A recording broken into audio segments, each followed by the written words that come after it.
생각의 비밀 125페이지 생각을 바꿀 용기.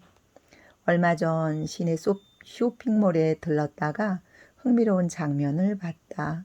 흑인 노인 한 분이 앞서 걷다가 맞은편에서 걸어오는 청년 둘을 보더니 가던 길을 갑자기 멈춰 섰다. 정지 상태에서 고개만 돌린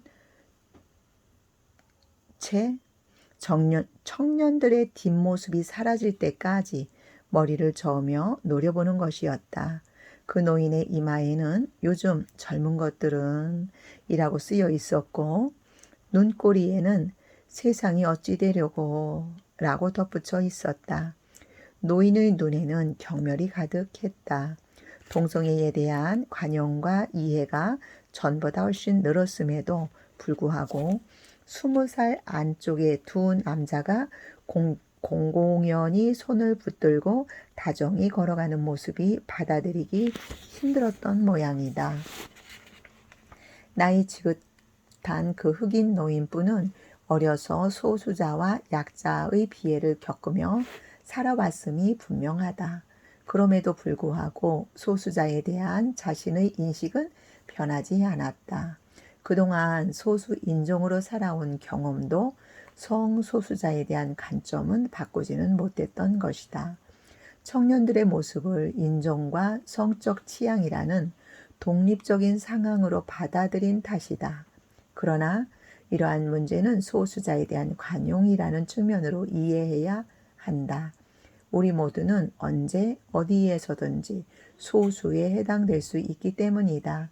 내가 한국에 있을 때는 그냥 한국인이지만 미국 공항을 밟자마자 아시안 이민자라는 소수에 해당한다. 여성 간호사가 많은 병원에서는 남성 간호사가 소수다. 직장에서는 계약직 사원이 소수다. 동네에서는 막 이사 온 사람이 소수다. 새로운 사상을 가진 자도 소수가 된다. 길을 나서면 장애인이 소수다. 동호회에서는 새로 들어온 사람이 소수다. 한국 같은 나라에서는 혼혈도 소수다. 학교에서는 전학 온 학생이 소수이며 여행 중인 관광객도 소수다. 내가 언제나 다수가 될 수는 없다. 따라서 우리는 다른 사람들의 관용에 기대어 생활한다. 소수 약자에 대한 관용이 없는 사회는 결국 그 자체가 자신에게 겨누는 칼날 같은 것이다. 나는 동성애자가 아니다. 그러나 동성애자에 대해 함부로 조롱하거나 임의로 판단하는 이성애자들을 경계한다. 그들이 이 문제에서 관용을 아직 배우지 못했다면 다른 문제 역시 폐쇄적이고 편협할 것으로 보기 때문이다.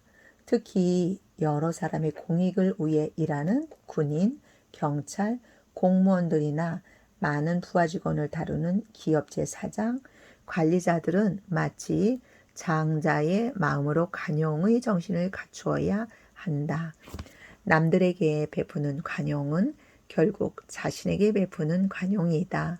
그 관용이 사회에 퍼진다면 내 아이가 새로운 학교에 전학을 가도 왕따가 되는 일이 없을 것이고 우리 딸이 새 직장에 취직을 하더라도 놀림감이 되지는 않을 것이다.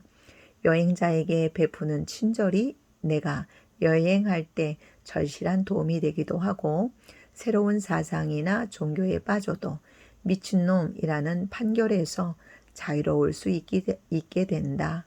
사적인 자리라고 함부로 동성애자들을 조롱하는 사람은 나중에 타인으로부터의 사적인 관용이 스스로에게 절실히 필요할 때가 생길지 모른다.